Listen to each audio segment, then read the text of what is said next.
Stories, they betrayed her, but years later she returned to reveal their true colors and. Have you ever felt a profound disconnect between the life you've built and the people who populate it? Have you ever wondered if, stripped of all your accomplishments, your titles, your wealth, anyone would truly see you? I, Aurelia Vance, found myself confronting this terrifying question. If I lost everything tomorrow, who do you think would still be by my side? I decided not to wait to find out. I became a beggar to learn the truth, and the truth was shocking. For 80 years, I have lived a life that few could ever imagine. My name, Aurelia Vance, became synonymous with ambition, foresight, and unyielding success.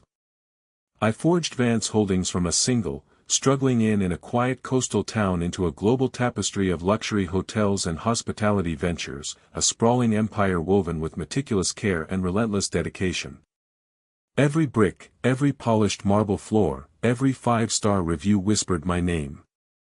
I prided myself on building not just a business, but a legacy rooted in genuine hospitality, where every guest felt valued and every employee was treated with dignity. Or so I believed. Yet, as the threads of my life began to thin, as the relentless march of time etched deeper lines onto my once unyielding face, a profound unease settled within me. I had amassed a fortune that could sustain generations, yes, but what had I truly gained? Or rather, what had I truly lost? The faces around me, once seemingly loyal, now appeared as masks, their smiles too wide, their compliments too effusive, their eyes glinting with an avarice they barely bothered to conceal. My board members, my executives, even some of my closest advisors, they moved around me like orbiting satellites, their gravitational pull dictated by the immense financial mass of Vance Holdings. I saw only opportunists, vultures circling, waiting for the moment my breath would cease so they could descend upon my legacy, carving it up for their own lavish ends. It wasn't paranoia, it was the chilling clarity of decades of experience. I had witnessed enough lives devoured by greed, enough empires crumble from within, to know that true character, like a delicate orchid, only blooms in the harshest of conditions, or withers irrevocably in the warmth of deceit. The whispers of my supposed fragility had already begun, carried on the subtle currents of the executive floor, amplified by speculative articles in the financial press. They saw an old woman, perhaps, whose best years were behind her, whose grip might be loosening. They saw an opportunity.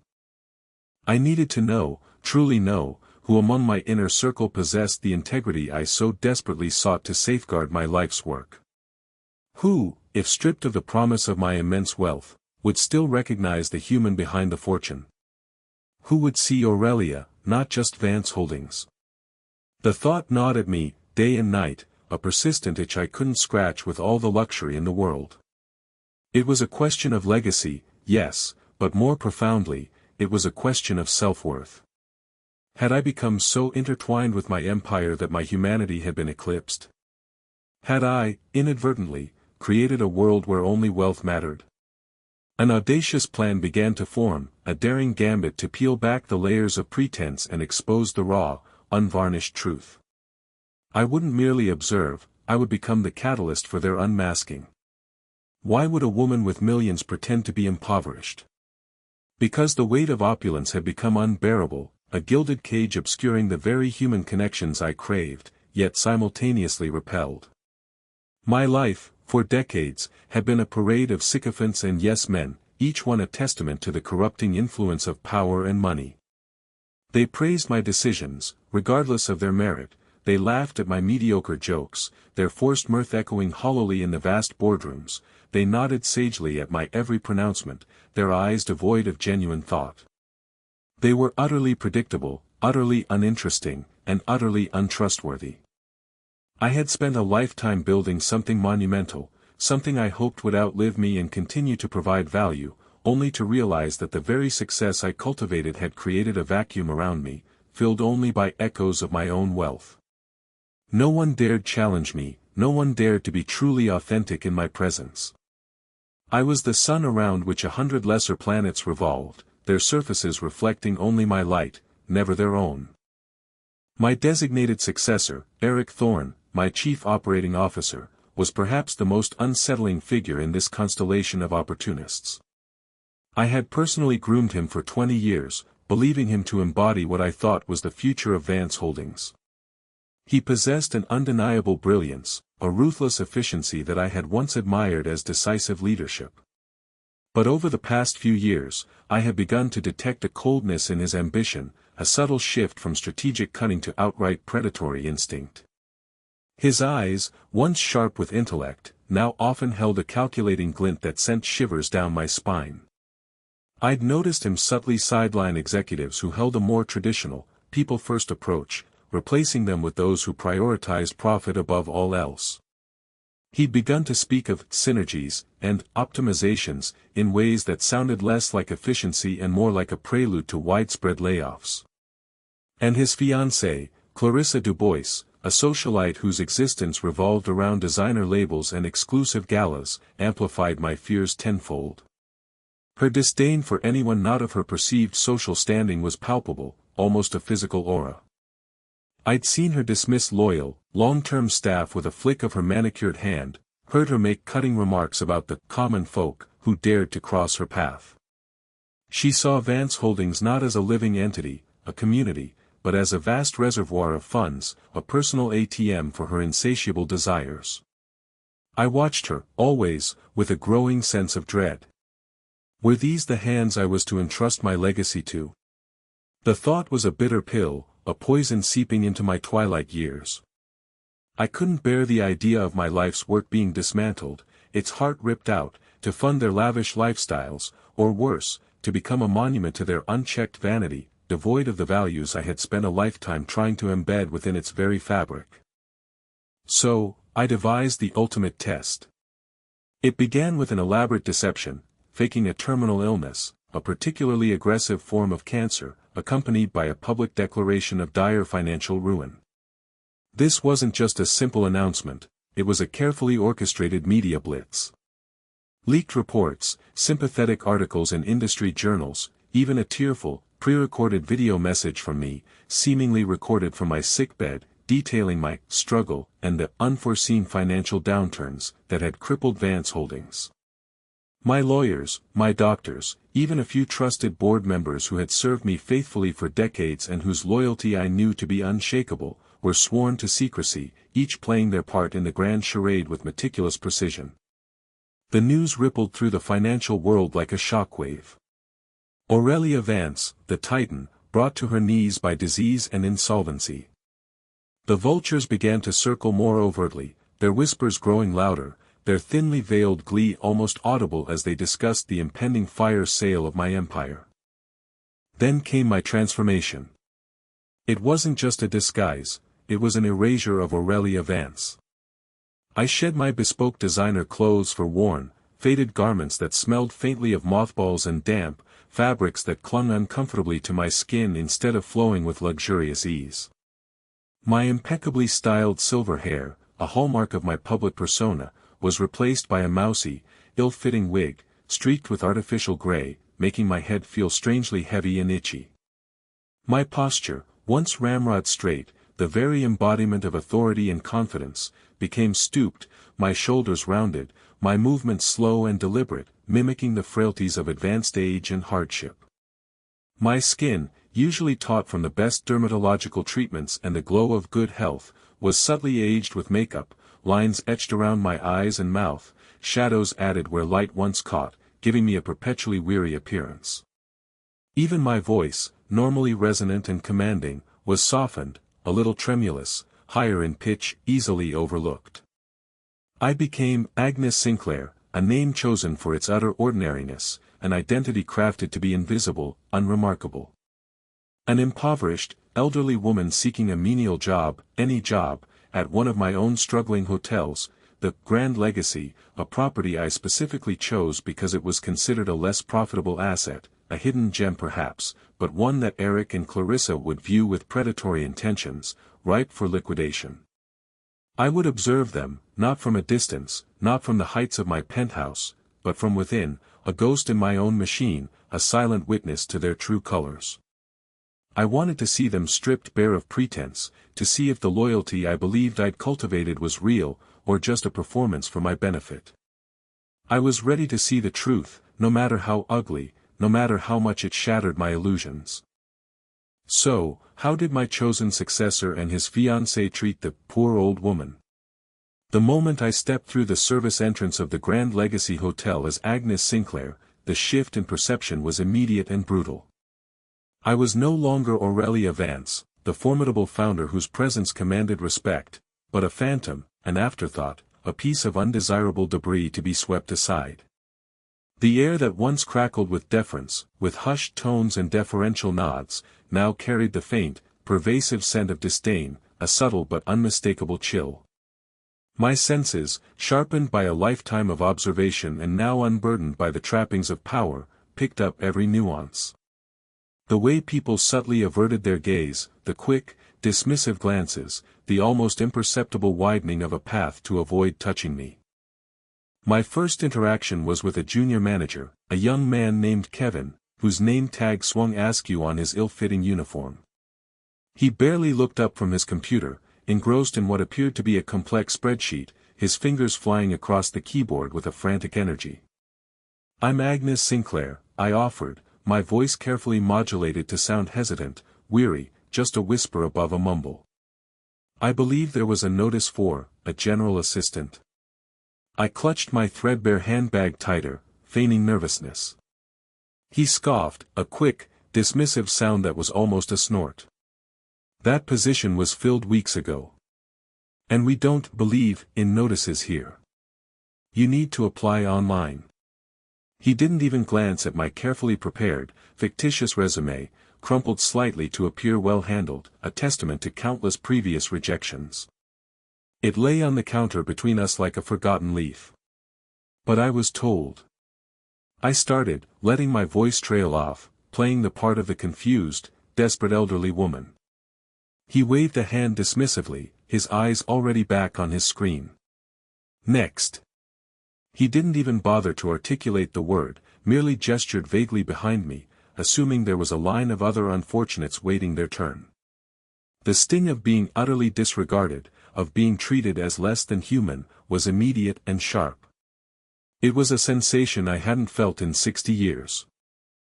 I spent the next few days loitering, observing, trying to find a way in. The Grand Legacy, once a jewel in my crown, now felt like a mausoleum of forgotten dreams, its grandeur fading, its staff overworked and underpaid. I saw the peeling paint in the corners, the scuffed floors, the lingering smell of stale cleaning products. It was a reflection of the neglect it had suffered under Eric's increasingly detached management. I managed to secure a few hours of casual work, polishing brass railings until my arms ached and wiping down forgotten corners of the hotel lobby, tasks usually reserved for the night shift, paid under the table by a sympathetic, long-suffering head of housekeeping, a kind woman named Maria. She remembered me from the old days, though she thought I was simply a former employee down on her luck, fallen on hard times after that news about Madame Vance. She offered me weak tea and even weaker biscuits, her eyes filled with a quiet pity that felt like a hot coal against my feigned humility. It was during these hours that I began to witness the full extent of Eric and Clarissa's ruthlessness, and the quiet suffering of the people who toiled beneath their uncaring gaze. One afternoon, I was polishing a particularly ornate railing near a secluded alcove, just outside the executive offices. I had strategically chosen this spot, knowing the soundproofing was minimal, a tiny flaw in the otherwise impenetrable fortress of the executive wing. My movements were slow, deliberate, the rhythmic squeak of the polishing cloth a monotonous cover for my acute listening. Eric and Clarissa emerged from his office, their voices carrying clearly through the thin door, their words like daggers aimed at the very heart of my company. "The Q3 projections for this place are abysmal," Eric, Clarissa drawled, her voice like polished stone, utterly devoid of warmth, echoing the coldness of the marble floors beneath her designer heels. "Why are we even holding on to it? It's a drain." That old hag's sentimental attachment to heritage was pure folly. "This place is a relic." My heart, under my threadbare coat, gave a painful lurch. That old hag was me. The casual cruelty of her words, the utter disregard for the history and effort poured into this very building, was a stark revelation. Eric chuckled, a dry, humorless sound that scraped against my nerves. Sentimental attachment is a luxury we can no longer afford, my dear.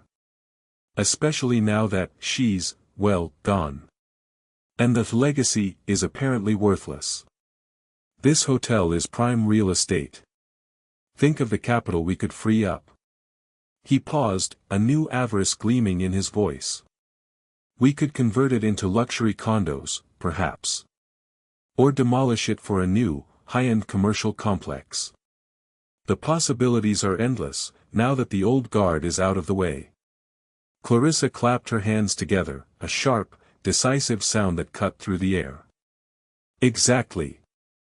We could finally buy that villa in Tuscany you promised. The one with the infinity pool overlooking the vineyards. And I've seen the most divine diamond necklace, a bespoke piece at Cartier, that would perfectly complement my new gown for the charity ball. Her eyes sparkled with a hungry, acquisitive light. Patience, my love, Eric purred, his voice slick with ambition. We must be strategic. The board, those old fossils, they'll want to see a proper restructuring plan. Something that sounds fiscally responsible, yet allows for maximum asset liquidation. But rest assured, the grand legacy is first on the chopping block. And with it, a significant portion of its loyal staff. The dead weight must be shed to make room for progress. My blood ran cold, turning to ice in my veins. Dead weight. These were people who had dedicated decades of their lives to Vance Holdings, to my vision. People like Maria, the head of housekeeping, who had worked here for 40 years, whose hands were gnarled from a lifetime of service. They spoke of human lives as if they were inventory to be liquidated, numbers on a spreadsheet, utterly disposable. I continued polishing, my movements slow and deliberate, my gaze fixed on the gleaming brass, lest they notice the fury burning in my eyes, a fury that threatened to rip through my fragile disguise. Another day, I was attempting to clean a spill near the main reception desk, a sticky patch of spilled coffee that staff had simply stepped around. My back ached from the unaccustomed manual labor, my muscles protesting with every bend and stretch, but I pushed through, determined to maintain my inconspicuous presence. Eric strode past, Clarissa clinging to his arm, resplendent in a silk dress the color of emeralds, her perfume a suffocating cloud. Clarissa spotted me, a small, hunched figure scrubbing at the floor. Her nose wrinkled in distaste, as if she had just smelled something truly foul. Ugh, look at that old crone. Is she still here? Why does this place insist on employing these relics? It lowers the tone, Eric. It screams desperation. Eric glanced at me, his eyes devoid of recognition, or perhaps, simply devoid of care. He dismissed me with a flick of his wrist, as one might dismiss a fly. Security should deal with such undesirables. They're bad for business, Clarissa. Bad for our image. He said it loud enough for me to hear, a clear command meant to wound, to make me feel small and insignificant. My fingers tightened around the worn rag, my knuckles white, but I kept my head down, a figure of stoic endurance, a silent observer in my own diminishing kingdom. I felt the heat of shame creep up my neck, but beneath it, a cold, hard resolve solidified. Later that same week, I was trying to find a quiet corner in the staff canteen, hoping to grab a discarded bread roll, my budget for food, carefully calculated to reflect Agnes's impoverished state, allowed for little more than watery soup and stale bread. The staff there, mostly young, hurried, and overworked, barely noticed me, mistaking me for one of the countless transient workers who passed through the hotel's underbelly, a faceless part of the unseen workforce. Clarissa swept in, holding a designer handbag, looking utterly out of place amidst the chipped mugs and formica tables. She spotted me hunched over a cup of lukewarm tea, trying to draw some warmth into my bones. Her eyes narrowed, recognizing the relic from the lobby. "What are you doing here?" she demanded, her voice sharp, cutting through the low hum of conversation. "This is staff only. I thought I told them to remove you. You're a blight on the property. Go on, shoo. Before I have security escort you out. She spoke to me as if I were a stray dog, not a human being, a piece of dirt on her polished shoes. I was just resting, I murmured, playing the part of the meek, easily intimidated old woman. Looking for a bit of warmth. My voice was a soft plea. Warmth, she scoffed, her laughter sharp and brittle, echoing off the drab walls. This isn't a charity, old woman. If you can't contribute, you don't belong. Now get out. Her words were laced with such raw contempt, such unadulterated cruelty, that it stung more than any physical blow. The humiliation was profound, yet necessary. It confirmed everything I feared about the future of my company in their hands. They saw no value in humanity, only in profit margins and superficial appearances.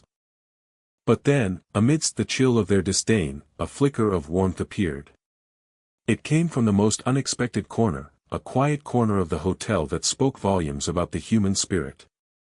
I was resting on a hard, wooden bench in a dimly lit, largely unused corridor, my back aching, my stomach rumbling with a hunger I hadn't felt since my own youth. I had been trying, unsuccessfully, to secure a more permanent, albeit still menial, cleaning position, just enough to justify my continued presence on the property. A tall, earnest young man in a security uniform, Silas Finch, rounded the corner. He was perhaps in his late 20s, his posture attentive, his eyes observant, scanning his surroundings with a quiet diligence that set him apart from the other, often bored or distracted, security personnel. He stopped when he saw me, not with suspicion or disdain, but with a flicker of genuine concern. "Ma'am? Are you all right?" he asked, his voice gentle, surprisingly soft for a man of his build. "You look a bit pale." He didn't rush me, didn't demand to know what I was doing there. He simply observed and then offered concern. I looked up at him, my gaze assessing, quickly sifting through his demeanor. He wasn't looking at my threadbare clothes, or my worn face with judgment. He was looking at me, at the human being beneath the disguise. "Just tired, son," I croaked, allowing myself a genuine sigh, the exhaustion of the deception truly seeping into my bones. "It's been a long day." He hesitated for a moment, then reached into his pocket. "Look, I know you're not supposed to be here after hours, but, you look like you could use this." He pulled out a slightly squashed sandwich wrapped in a napkin, alongside a shiny red apple. "It's just my lunch, but I've had most of it.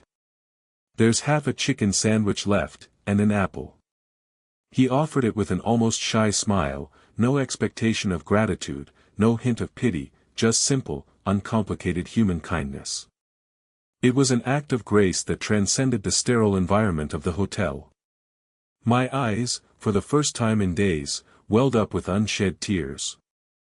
I hadn't realized how truly hungry I was, not just for food, but for a moment of genuine human connection, a simple acknowledgement of my existence. "Oh, no, I couldn't possibly," I began, my voice thick with emotion, trying to maintain the facade even as my heart swelled. "Nonsense," he insisted gently, his hand still extended with the offering. "Please. It's no trouble. And it's better than going hungry." He then did something even more remarkable. He sat down at the opposite end of the bench, giving me space, respecting my dignity, making it feel less like charity and more like a shared moment of humanity. "Are you looking for work here, ma'am?" I nodded, taking the sandwich with a trembling hand, the simple gesture already a profound comfort. "Yes. I've tried. They said there's nothing." He frowned, a line appearing between his brows. "That's a shame. You seem like a hard worker. I see you tidying up sometimes, even when you're not on the clock. Most people just walk past the mess, but you try to make a difference." He paused, his gaze thoughtful. "My name's Silas, by the way. Silas Finch." "Agnes Sinclair," I replied, managing a small, grateful smile, the name feeling less like a costume and more like a simple identity now. Agnes, he repeated, thoughtfully, as if tasting the name. Well, Agnes, if you're ever really stuck, and you need a place to just rest for a bit, come to the security office. It's not glamorous, but it's warm, and there's always a spare chair. And a kettle. He gestured vaguely down the corridor. Don't tell anyone I told you, though. It's not exactly protocol. He winked conspiratorially, a flash of genuine humor. It was a lifeline, extended without question, without expectation. That night, for the first time in weeks, I didn't feel like a ghost. I felt like a human being, seen and acknowledged, not for my title or my wealth, but for my simple presence. Silas Finch, the unassuming security officer, had offered me a kindness that Eric Thorne, the man I had groomed to inherit my empire, and Clarissa Dubois, his avaricious fiancée, had so cruelly denied. He saw Agnes, the frail old woman, and extended compassion without question or expectation. They saw Agnes as a nuisance, a stain on their pristine world. This young man, who had absolutely nothing to gain from me, had given me more than any amount of money ever could. He had given me hope, a renewed faith in the inherent goodness of people. And in that moment, my decision regarding the future of Vance Holdings, and those who would benefit from it, solidified with crystalline clarity. The test was complete. But every game has an end, right?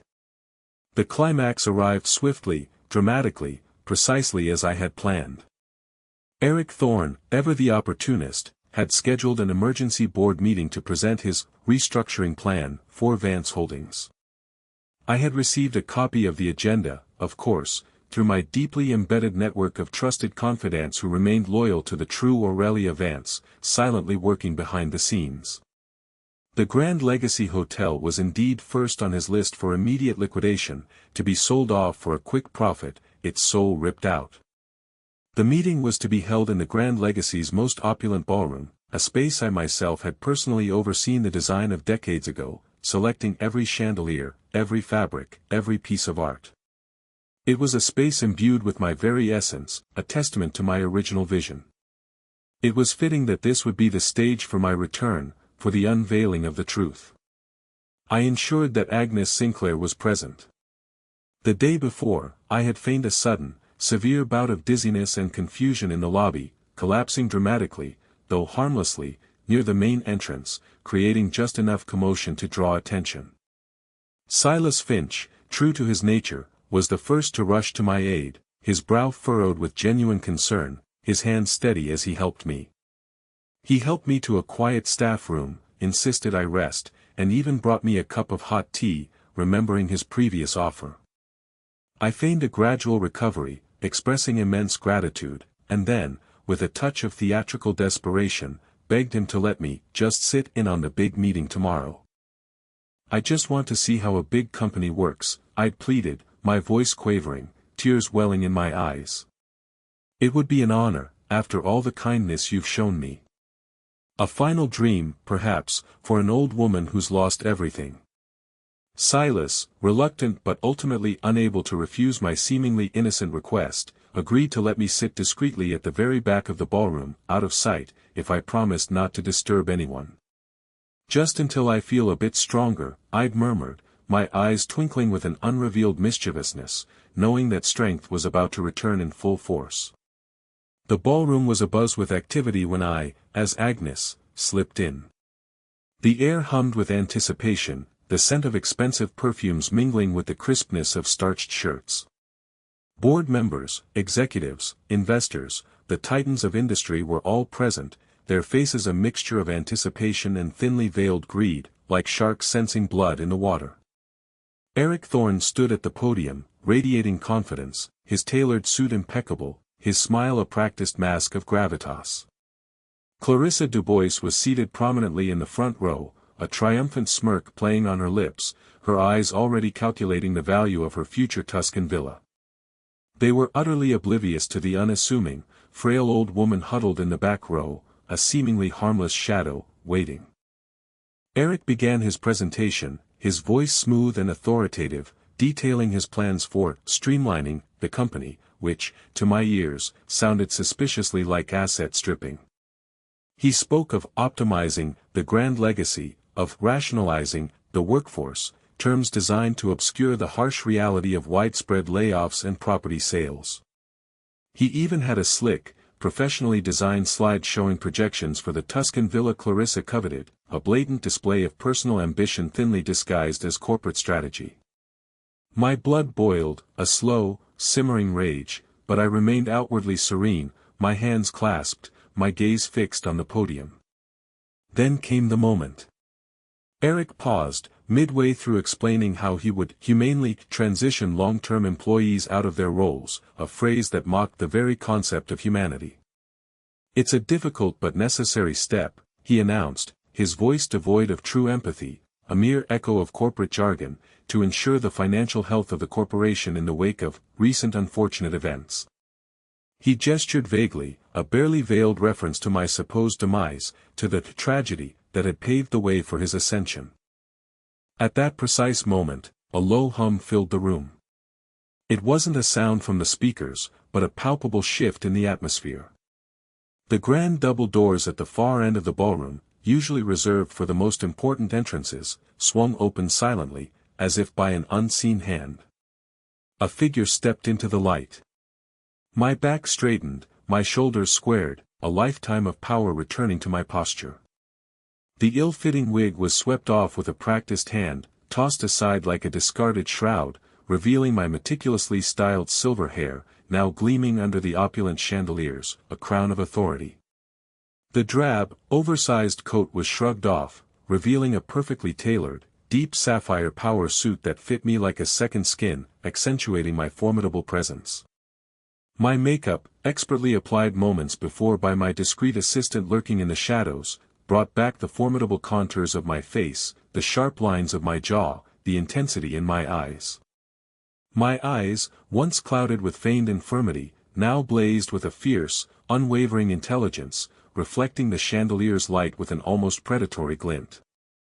A collective gasp rippled through the room, followed by a stunned, absolute silence. Eric Thorne, mid-sentence, froze, his mouth agape, his carefully constructed composure shattering like glass. Clarissa Dubois's triumphant smirk melted into a mask of pure horror, her face draining of all color, turning ashen as if she'd seen a ghost. And indeed, in a way, she had. I took a slow, deliberate step forward, my gaze sweeping across the stunned faces of the board members and executives, lingering for a moment on Eric and Clarissa. My voice, no longer tremulous and weak, rang out, clear and resonant, filling every corner of the vast ballroom, commanding instant attention. "Indeed, Mr. Thorne," I began, my voice laced with ice, each word a precise cut. "Unfortunate events. Especially for those who mistake the silence of observation for the silence of absence." Eric stammered, his face a ghastly shade of white, his eyes wide with disbelief. "And Madam Vance? But you were, the reports, your illness." His words trailed off, a pathetic, desperate attempt to reconcile the impossible. I ignored him, my gaze fixed on his fiancée, whose pale face was now contorted in a silent scream of humiliation. "And Ms. Dubois," I continued, my tone dripping with disdain, "I believe you had some rather strong opinions about relics and blights on my property. And the importance of removing undesirables. My voice dropped, becoming dangerously soft, a barely audible whisper that still carried to the furthest corners of the room. "You were quite clear on who belonged, and who did not." Clarissa made a strangled sound, clutching Eric's arm, her perfectly manicured nails digging into his sleeve. She looked as though she was about to faint. I walked slowly down the aisle, my every step deliberate, powerful, radiating an authority that had been dormant for weeks. "I am not Agnes Sinclair. I am Aurelia Vance." The words hung in the air, a declaration of inescapable truth, heavy with consequence. "And for the past few weeks, I have walked among you, unseen, unheard, a witness to the true character of those I once considered family, those I once considered my successors. I have seen the rot that has begun to fester at the heart of my company. I stopped directly in front of Eric and Clarissa, who looked as though they wished the polished floor would swallow them whole, erasing their very existence. I heard your plans for the grand legacy, Mr. Thorne. You're restructuring. You're optimizing. I heard your casual dismissal of loyal, long-term staff as dead weight. I heard your fiancé's delightful plans for a Tuscan villa and a diamond necklace, funded, no doubt, by the quick liquidation of assets and the ruin of countless lives, the destruction of the very values I built this company upon. My voice hardened, cutting through the stunned silence like a diamond. I groomed you, Eric. I trusted you with my legacy. I poured decades of my life into teaching you, believing you shared my vision. But you have proven yourself utterly devoid of the integrity, the compassion, and the vision required to lead Vance Holdings. You are a predator, not a protector. You see only profit, never people. I turned to the assembled board members, my gaze commanding, sweeping over their shocked faces. This charade, this illness and ruin, was my final, ultimate test. A test to see who would stand by the company, by its people, and by its values, when the promise of immediate personal gain was seemingly removed. And you, Mr. Thorne, and your fiancée, Ms. Dubois, have failed spectacularly. My voice echoed through the vast hall, each word a hammer blow, resonating with unassailable authority. Vance Holdings is not for sale, nor will its loyal employees be discarded like trash. And as for your future, Mr. Thorne, it is no longer with this company.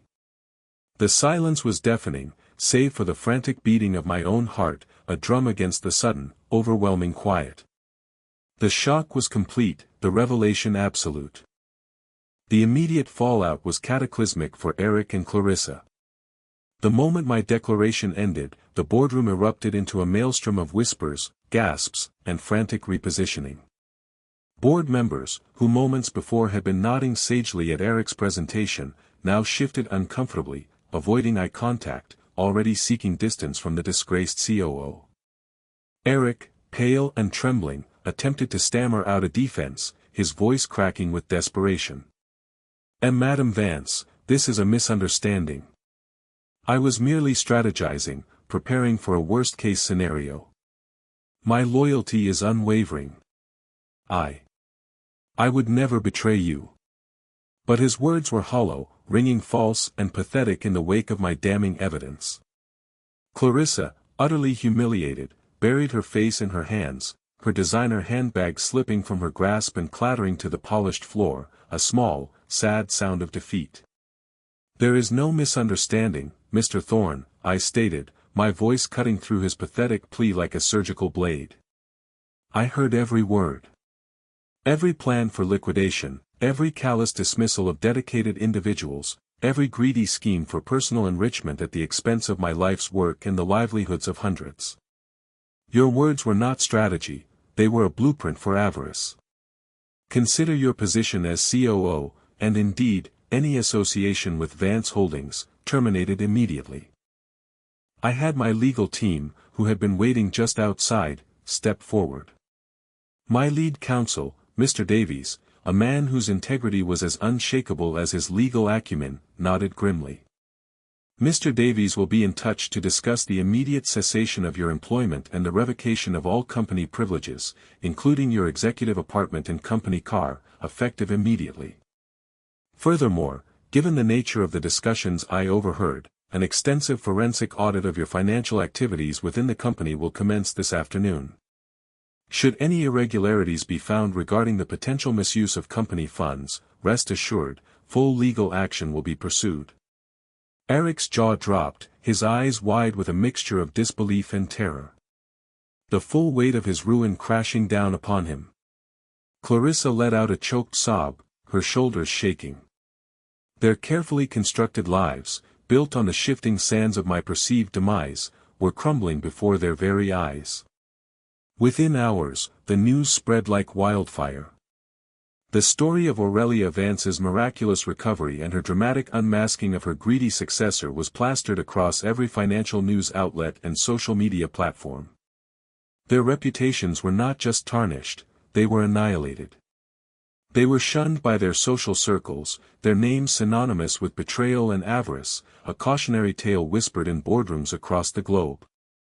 The villa in Tuscany, the diamond necklace, all vanished like smoke, replaced by the grim reality of unemployment, public disgrace, and mounting legal fees. They lost everything, not because I took it from them, but because they had already lost their integrity, and that, I knew, was a far greater loss. Then came the turn for Silas Finch. As the chaos of Eric and Clarissa's downfall subsided, and the whispers died down, I turned my attention to the young security officer still standing shell-shocked at the back of the room. He had witnessed the entire spectacle, his face a mixture of bewilderment and awe, his eyes wide with a dawning comprehension. "Silas," I called out, my voice softening, a warmth returning to it that had been absent moments before, "please, come forward." He hesitated, looking around as if unsure I was addressing him, his head swiveling to confirm. "Me, ma'am," he stammered, stepping cautiously through the bewildered crowd, a path clearing for him as people shifted aside. "Yes, you, Silas," I confirmed, a warm, genuine smile gracing my lips. "Approach." He walked towards me, his gaze uncertain, still trying to reconcile the frail Agnes with the formidable Aurelia Vance, the two identities clashing in his mind. "Agnes, you're Madame Vance," he whispered, his voice laced with absolute disbelief, his eyes darting between my powerful stance and the discarded wig on the floor. "Indeed," I replied, my smile broadening. "And you, Silas Finch, have shown more character, more integrity, and more genuine human kindness than anyone else in this room over the past few weeks. You offered a stranger, a seemingly destitute old woman, a meal from your own lunch. You offered her a warm place to rest, a simple cup of tea, and spoke to her with respect and compassion, not knowing who she was, with absolutely nothing to gain."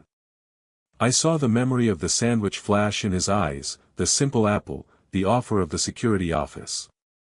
He stood there, speechless, his hands clasped together, his humility palpable. "You embody the true spirit of Vance Holdings," I declared, my voice resonating with conviction, reaching every ear in the room. "The values of hospitality, of care, of respect for every individual, from the humblest cleaner to the wealthiest guest. These are the values upon which this empire was built, and these are the values it will continue to uphold."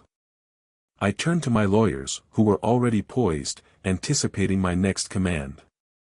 "Mr. Davies, prepare the necessary documents immediately." Effective this moment, Silas Finch is appointed the new Chief Operating Officer of Vance Holdings. He will undergo an accelerated executive training program, personally mentored by me, and will be given a substantial shareholding in the company, ensuring his vested interest in its long-term prosperity.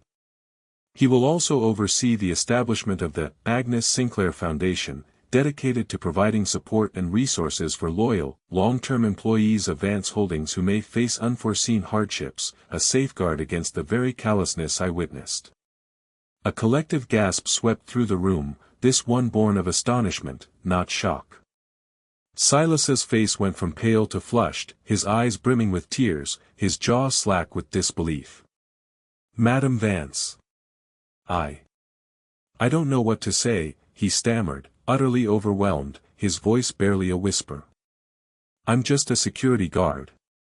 I reached out and placed a hand on his arm, a gesture of profound trust, of a torch being passed. "You are more than a security guard, Silas. You are a man of true worth. And worth, unlike wealth, cannot be faked. It is revealed in how we treat those who can do nothing for us." His humility, his genuine shock, confirmed that my choice was not only right, but profoundly just. He would lead with a heart, not just a mind. So what happened to them all? The aftermath was a testament to the enduring power of integrity versus the fragility of greed. Eric Thorne and Clarissa Dubois vanished from the high echelons of society. Their names became bywords for spectacular downfall, for hubris and betrayal. They were forced to sell off their remaining assets, their lavish lifestyle replaced by a desperate scramble for survival. I heard whispers of Eric struggling to find even mid-level management positions, his reputation irrevocably stained by the very public unmasking. Clarissa, stripped of her wealth and social standing, her carefully constructed world crumbling around her, was reportedly seen working in a boutique she once disdained, her face a perpetual mask of bitterness and resentment, haunted by the ghost of the life she thought she deserved. They were left with nothing but the emptiness of their own avarice, forced to confront the harsh reality that their self-worth had been entirely dependent on external validation and ill-gotten gains. Silas Finch, on the other hand, flourished. Under my direct tutelage, he absorbed every lesson, every nuance of the hospitality industry, not just its financial intricacies, but its very heart, its true purpose. He proved to be a natural leader, his quiet strength and genuine empathy inspiring loyalty and respect from every level of the company, from the most junior cleaner to the most senior executive. Vance Holdings, under his stewardship, not only recovered but thrived, guided by a renewed commitment to its core values of service, integrity, and genuine care for its people. The Agnes Sinclair Foundation became a beacon of support, a tangible reminder of the lesson learned and the profound kindness that had changed the course of an empire. It provided educational grants for employees' children, emergency aid for staff facing medical crises, and even small, interest-free loans for those struggling with unexpected hardships. It was a living, breathing testament to Silas's compassionate leadership and my renewed purpose. As for me, Aurelia Vance, I found a peace I hadn't known in decades. The burden of my empire no longer felt like a suffocating weight but a legacy entrusted to deserving hands. I continued to advise Silas, watching with immense pride as he navigated the complexities of the business with a moral compass that never wavered. My final lesson, etched deep into the fabric of my being, was that true character is revealed not in how one treats those who can elevate them, those with power and influence, but in how one treats those who can do nothing for them, those who appear to be at their lowest. It is in the quiet acts of compassion, the unassuming kindness, and the inherent respect for humanity that true wealth resides. Money can buy power, influence, and fleeting admiration, but it can never purchase genuine loyalty or an uncorrupted heart. My test had been painful, revealing the depths of human depravity, but it had also illuminated the brilliance of human goodness, proving that integrity, even in the shadows, will always find its way to the light. I truly learned my lesson about human nature. Our channel is full of stories like this. If you found this tale of betrayal and redemption as compelling as I did, please consider subscribing to our channel and turning on notifications so you don't miss our next story. Have you ever been surprised by someone's true colors? Tell me your story in the comments below.